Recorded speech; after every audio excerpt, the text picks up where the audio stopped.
welcome to the Shine Show here at Launch TV every Friday. I'm your host, Christina Fulton, and I'm interviewing the most incredible people in the world that are changing the world today, from top CEOs, inventors, influencers, entertainment, you name it, masterminds, here at Launch TV Shine Show. Yes. Yes. And we are getting exclusive information here, exclusive interviews on how did they do it? Why do you need to know them? And what are they doing next? It's real. It's brilliant. All in the world of doing good. Yes. Hey, and as we say at the show, if you aren't the sun, maybe you're a star. Yes. Okay, today's guest is so exciting. Singer-songwriter, changing the world one lyric at a time. Eric Dawkins is here. And if you don't know who he is, he's on The Masked Singer on NBC, a crazy show. And we're just so excited, aren't you guys? We can't do a show without sponsors, so guess what? Thank you for two great sponsors that have always backed me up. FITM, which is right down here. We love you. Thank you for always sending me such incredible people. And Bando, which is a really cool planner book, a great company that's out there keeping you super organized. So thank you. So thanks, team, here at Launch. We can't do it without you. And make sure you have a good team behind you. Woo! Hey, yes, guess what it is? It's Shake It Off Friday. Are you ready? Are you ready? Yes, we are. Yes, we are. Woo! Feel it? Are you feeling it? Feel it? Oh, yes. Love it, love it, love it, love it. Okay, whatever you're doing out there, if you're in a bad mood, you better shake it off. This is your life. You gotta just let it go because this is your Friday.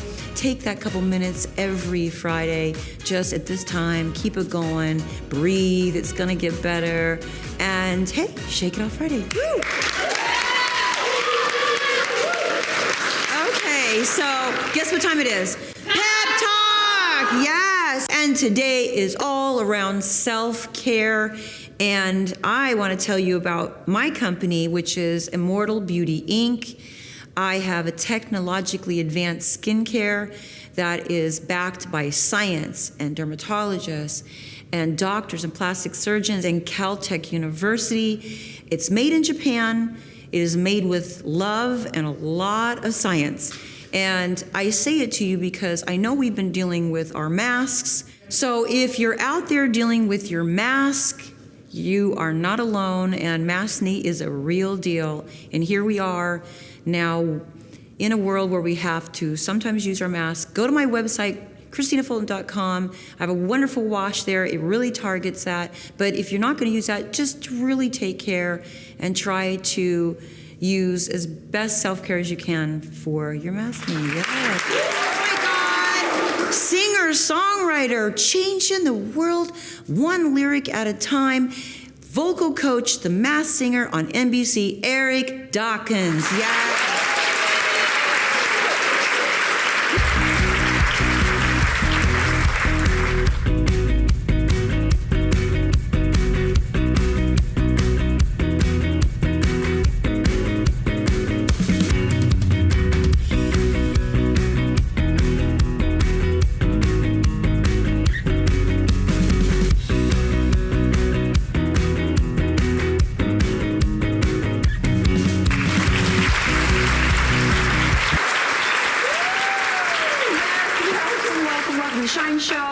My name is Christina Fulton, and I am your host, and we are here with singer-songwriter changing the world one lyric at a time from The Masked Singer vocal coach, Eric Dawkins. Hi. Hey. Thank you for coming here. Thanks for having me. This is awesome. Thank you for supporting a woman in business and a shiny show. Of course. I love the shine. I love the shine, too. The name of it was like, oh, I gotta be on that. Shine? Like, this can't be bad. Can't be bad. She's not going to ask me personal stuff. It's all good if she does. I'm good. Well, you're a superstar. You've been in the world writing for some pretty big people. Christina Aguilera, Justin Bieber, Raging Blige. Wow, dude. I've been blessed. I have to say that because it's, young kid raised in Tennessee, never thought that I'd be doing what I'm doing now. So it's all a blessing to me. Tell us about that, okay? Tell us about little you and how did this all come about? I'm a PK, preacher's kid. I have one brother, and we've been singing and playing instruments all our lives. We used to play for my dad's church. I played keys and my brother played drums, so it was kind of a natural thing for us because normally when somebody starts a church, the family is the church. It was my dad, my mom, me, and my brother, and several other members that he had. But we grew up playing in the church, so I really kind of cut my teeth on the music business basically as a kid growing up. And when we got older in high school, we just decided we wanted to do it professionally, so it led to us meeting some really, really influential people in the gospel industry. Fred Hammond is actually who gave us our start, and from there, I just went through busting down doors, making a name for myself in the music industry. You've done great. Thank you. Yes. And, we all know this great show. How did that come about that you got such an important role, especially with vocal training? Well, it started really a really, really good friend of mine named Adam Blackstone. If you haven't heard of him, look him up. He's like the MD to everybody. He puts together a lot of bands and stuff. So he called me one day and asked me if I'd be interested in doing this TV show. He didn't tell me what it was at first. And I was like, sure. I mean, if you're doing it, I'm sure it's got to be about something. So he told me what it was. And I came on board as one of the vocal coaches in season 2. And I've been doing it ever since. Yes. Good. Go NBC. You found the right person. Yes. So take us through this. I mean, it's a very crazy show. And if you guys haven't seen it, just give us a little backdrop. What is that show? What's the theme about it in the hook? To be totally honest, it actually is one of the craziest, quirkiest shows that I've ever seen. It works. It works. It's the #1 television show on TV, period. So when you see these elaborate costumes and you hear this voice coming out of it, it's just a fun atmosphere rather. Not knowing, because actually on set there may be, if there are 200 people on set, there may be 20 to 25 of us that know everybody that's in the costume. So it's a really, really hush-hush set. Like there's no camera, phones, nothing on that. So, we have the task of making people that think they can sing sound like something, and then people that can sing, actually getting them comfortable and acclimated to being in this costume, because it's a lot of work. They're huge, elaborate, costumes, and it's a lot more work. It's super hot in there. So we have handlers that in between takes, they're up there with fans and water bottles and everything, because some of them have gone to the point where they actually have to sit down or go backstage and kind of regroup. Yeah. Boy, they're troopers for doing they that show. They are. And they all say when they get done, when they're unmasked, they all have a way Lost of weight? they want to tell people that it's more than just singing. It's actually one of those things that you don't think is going to be that hard to do, because it's just singing. You figure, and there's choreography, so they're dancing in these costumes. It's a lot of work. So kudos to the ones that actually get into those costumes. Who's been like the most aha that you're like, what? That's been on the show? I would have to say one of the biggest. They sent me, I think it was season 3. Season 4. They sent me to Anchorage, Alaska, to work with somebody. They told me I was going to Anchorage, but they didn't tell me at first, and then they told me who I was going to be working with. I had the opportunity to work with Sarah Palin. Whoa. And she was season 4. She was a bear. She played her costume was a bear, and that was probably one of the highlights. I mean, I've loved working with a lot of people. She's not a singer. Okay. She's not a But singer. did you get her there a little bit? I got her to a place where she was more confident, because that's another thing we have to do. We have to build up people's confidence that aren't singers. Right. We have to get them to a place where they feel confident in singing. And it's really like to really trick them. Yeah, I tell them, like, you're in this costume. Nobody knows who it is, so you don't have to worry about somebody seeing your face and saying, "Ugh, they're horrible." Right. So it's just, having fun and just getting behind that mask and doing what you do in the shower when nobody's around. That is or in so your car. cool. Yeah. What are some of your techniques that you have helped them to some of the vocal? Well, When someone has a bad voice, give me the first one. When someone has no tone. Ooh, tone. That's a really hard one. That's the hardest one. When someone has no tone, or we call it tone deaf, the task is finding songs that kind of complement the fact that they don't have, a Pitch. pitch. And no pitch, no tone. Yeah, so it's really song choice. So if you notice, like, a lot of the songs that we choose on the show are really popular songs. Yeah. So, and there's a wide variety of songs. There's songs that sound kind of like talk singing. So if it's somebody that can't sing, like almost we like try Southern, like we try to country. find songs that don't have to have a lot of melodic aspects to it. So, but the harder part is kind of telling them, like, okay, don't get upset because you don't sound good. You're not a singer, so that part, getting them to understand it's okay to not be able to sing, but just having fun and delivering the character. So we have them get into character. Well, say if it's a flamingo, which is one of the ones I had. Who was the flamingo? Flamingo was Adrienne Ballon. Oh, wow. From I think she's on the talk show, the Real, and from Cheetah Girls. Yeah. But each one of them have to stay in this character, find out what the character says to you, and just do little quirky things. So if you see them like talking to Nick Cannon and they're doing like little movements, like the flamingo's always doing something like this. Like, it's just that kind of stuff. You have to kind of submerge yourself into the character. So that's the kind of stuff we have to tell them. And to kind of get them comfortable with being that character. And being in front of millions of people. Millions of people. And convince them and not make it exciting and not give it away. We have to make it fun. It's really tricky. What a job you have. Yeah. What a job you have. Do you love it? I do. I work with a couple of other vocal coaches that I've really grown fond of. We've become like a little family. You know Gary Katana? I do not. I've heard the name, but I don't know him. Yeah. And does it help to have like a bunch of coaches like? It does. I mean, there are only 3 on the set, and we have the task of working with.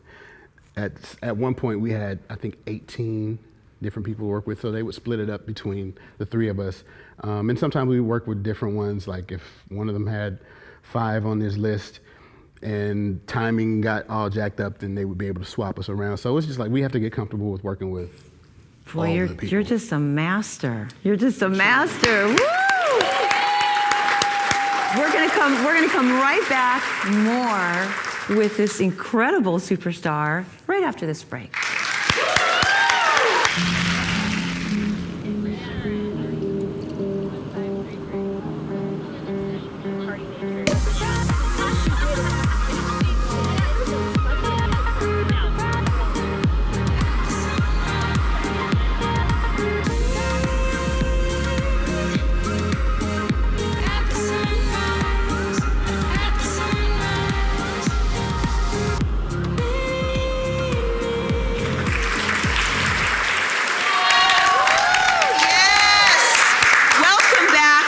Shine Show. I am sitting here with Eric Dawkins, and I'm so honored to have you in our house. Thank you. Yes, again, thank you all for having me. This is great. Yes, thank you.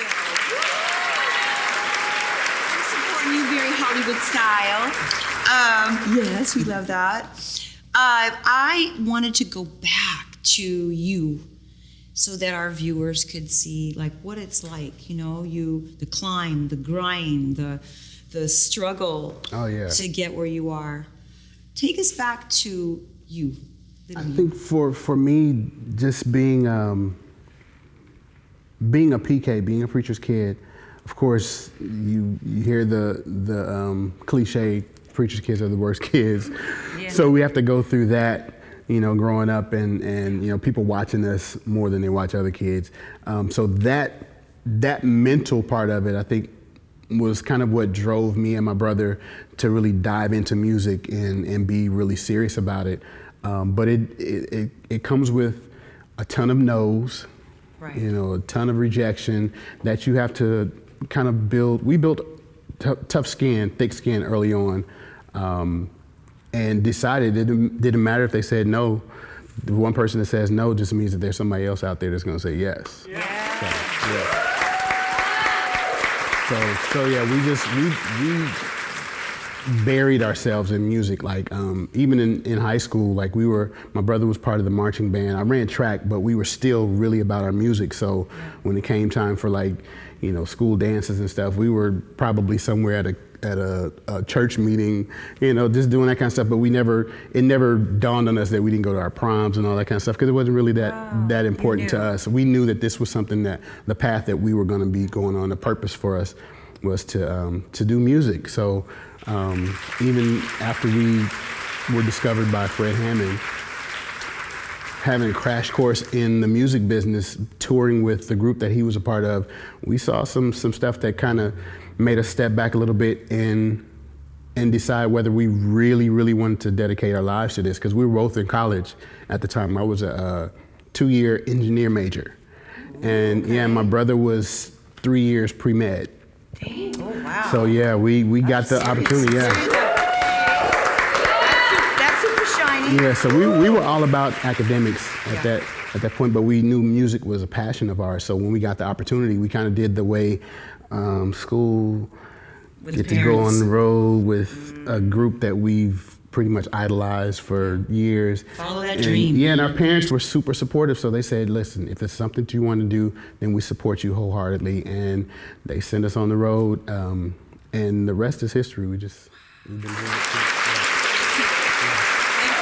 I mean, I like that deep dive. I really want people to know. And you partner with your brother. Yes. Tell us about your brother. So it's in the family. In the family. My brother is, we're 11 months apart. 11 months and a few weeks. So we're they call it Irish twins. So cute. 3 weeks out of the year, we're the same age. My birthday is September. His birthday is in October. So we grew up like twins. We graduated together.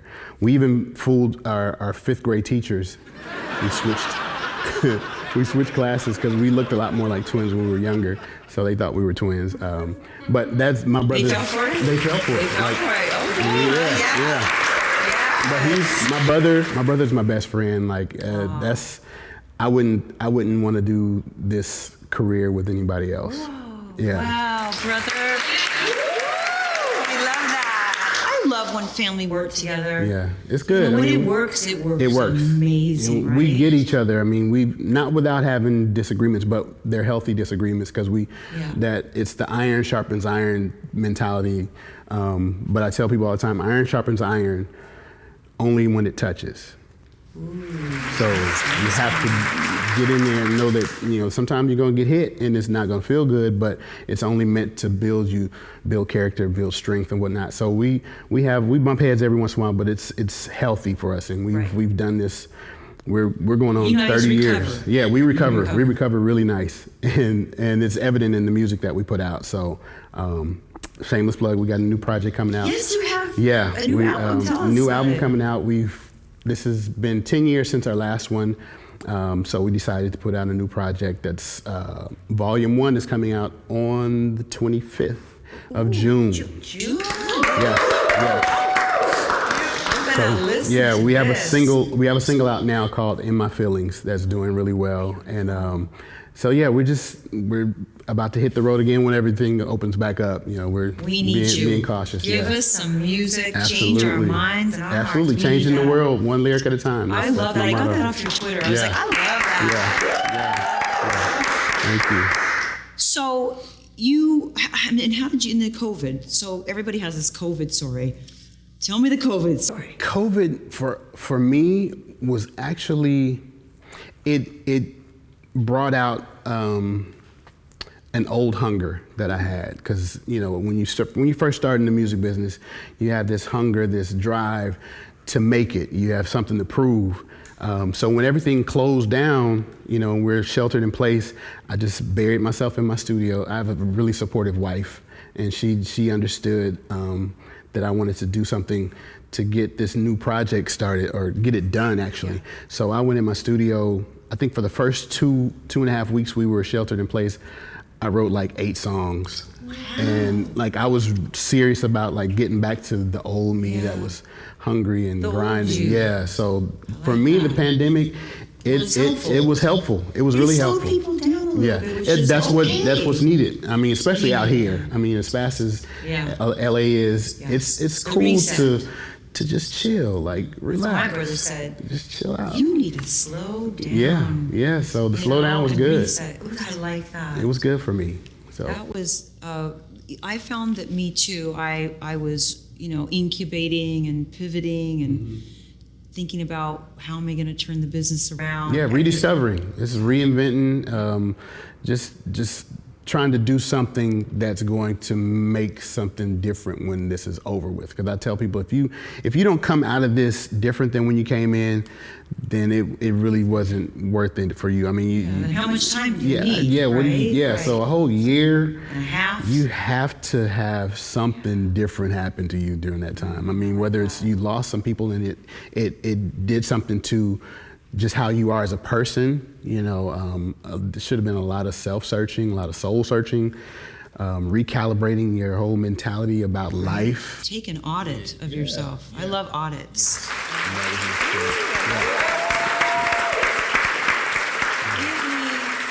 Give me some core values that you stand by, that you can share with our shiny community out here. One of the core values that I stand by is relationship, whether it's my relationship with God or through my relationship with my family. Relationship is paramount to everything for me, even in this business. I mean, you know, out here in Hollywood, a lot of times talent is not as important as a relationship, because there's some people that we know, we won't name any, they're not as gifted or talented as we think they should be, but they're in positions that make you say, man, they must know somebody. They fostered and cultivated. They cultivated a relationship, and that's one thing that I stand on. Like my MO in the industry is like, I get along with everybody. I love people. So if you don't get along with me, then there's something wrong with you. There's something wrong with you. We like that. I like that. Relationships. What is your dream project to work on besides your incredible album coming out? What's something that you've seen so many stages, you've helped so many people. Like, what is yours? I think my dream project is me and my brother being able to get on a super large stage and share the message of God with everybody. That is a dream show for me. We haven't had the visibility, as much visibility as we would like, you know, through our career, whether it's because of the label we were with or timing. We're real big on timing. But for this particular project, the stuff that we have in place is just making both of us feel like we're going to be on much larger stages and have a much further reach with our message. And that to me is more important than anything. So gorgeous. I love that. Dream happen.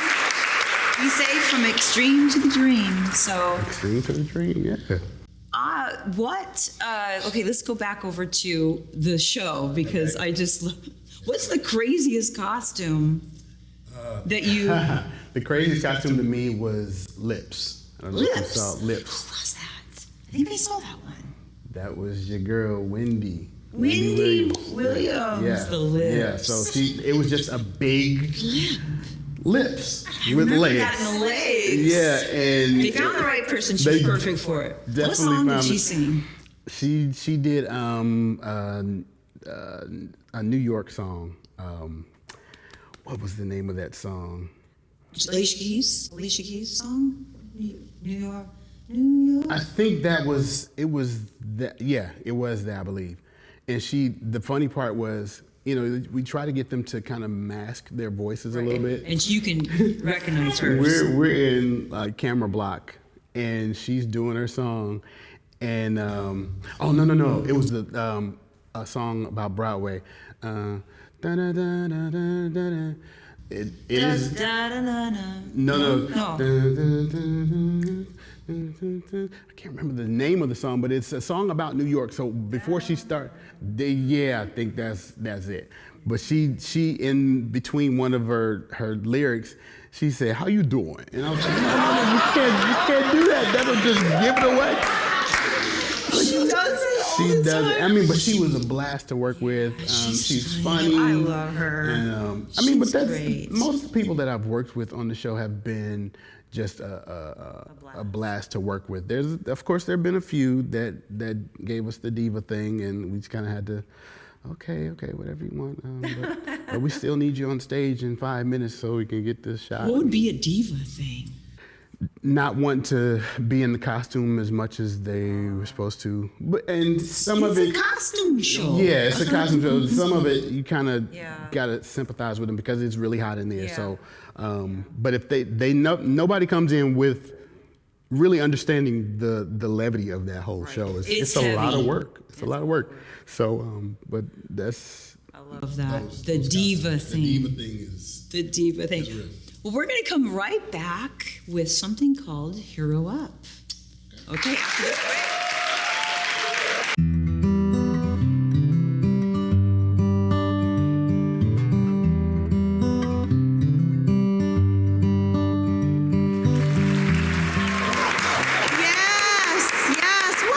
To the Shine Show here at lunch, and I have been sitting here with Eric Dawkins. He is in the house. Thank you for being here. Thank you for having me. This has been a blast. You're amazing. You're so just great to talk to. Thank you. Like, I just want to hang out with you. I'm blushing now. Starting to blush. You got me blushing. I want to ask you, what is a difficult genre to write? Because I'm a singer-songwriter. What do you feel has been the most difficult genre to write for?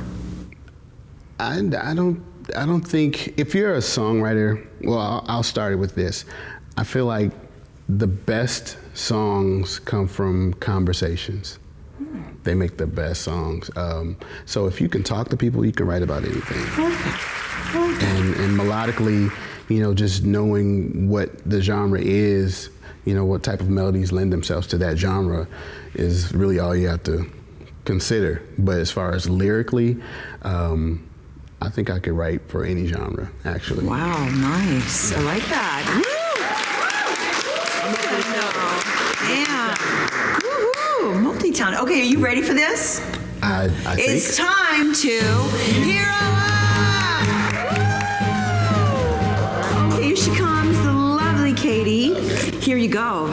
Take this one, look into this camera right here, and tell the world, what would you do if you had a superpower? Ooh. If I had a superpower, I would make sure that there was no more poverty in the world. Ooh, love. I would make sure there's no more poverty. Yes! Period. Just heard it. Yes, agree.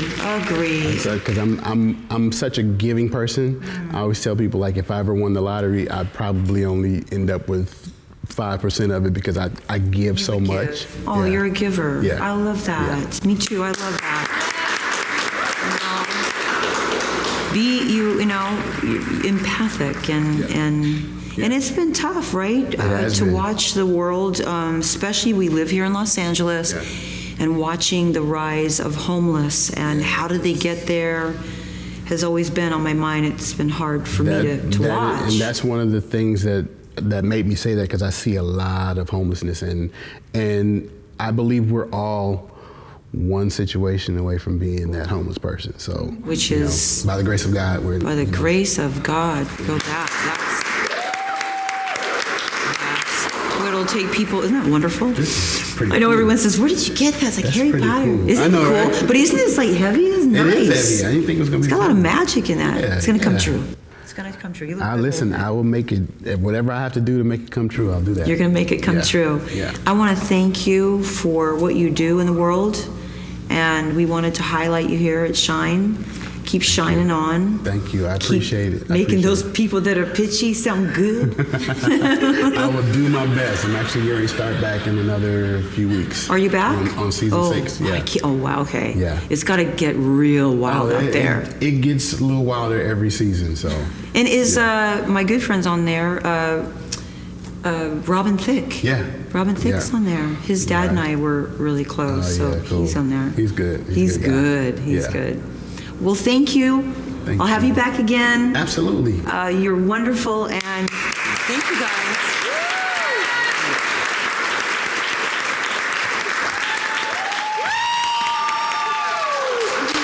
And we'll be back next week, or maybe not. But we'll be back with Shine. Keep shining on.